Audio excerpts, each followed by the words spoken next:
You need to use this because it bonds pretty darn strong to it. Okay, and then there's a layer of support material between where it starts the build, and that will break off, but the initial layer will stay on here. These are disposable? These are disposable, or we're considering them as such.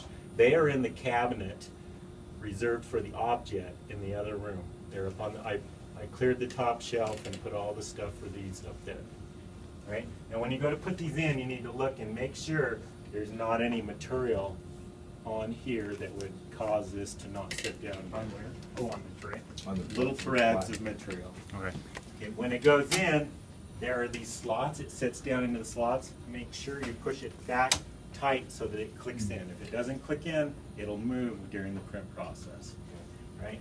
The next thing is there are brushes on each side. Okay, up at the top, they fit on two little pegs. You have to make sure there's not material in these, because as it's getting ready to print, it'll come and pass over these, the heads will pass over these brushes and essentially clean itself off. If there's stuff in the brushes, and it's not going to clean off correctly. Okay, so you got to make sure that those are both clear, and there's, it's not goopy stuff, it's just little threads that could set up there. They just Sit in there. Just sit right in there. They just sit on pegs, that's all. Just trying to see. The print cartridges, the material is in these bags. There's one for support and one for model material. The support's the soluble stuff. The heads, it goes from there through these lockdown holders into the actual head. Every time a cartridge is changed, the head comes with it.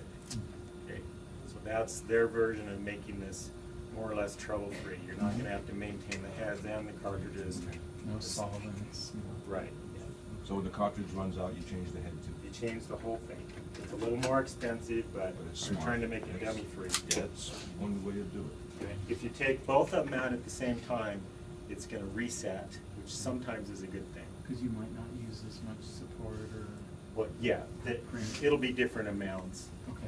All I'm saying is if something needs to be reset, just open these both at the same time so there's no contact and it resets. Okay. That's one of the troubleshooting.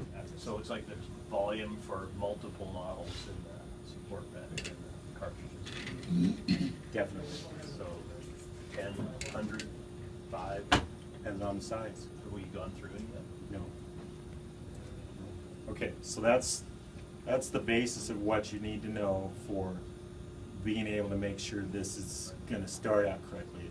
That the tray's free of material, snap it in good, make sure the brushes are clean, and I didn't mention these are where it dumps the material as it cleans it. You can see there's a thread in there. I can't get it to come out. Anyway, so you should make sure there's not anything piled up in these as well. So is that something that'll have stuff in it once the part's done? At the end of the build, there will be stuff in here. Yeah. And what are those called? Just the catch trays or something? Oh yeah, there's a name for We'll them. call them catch trays. Garbage can. Okay. Oh, Kevin's watching videos.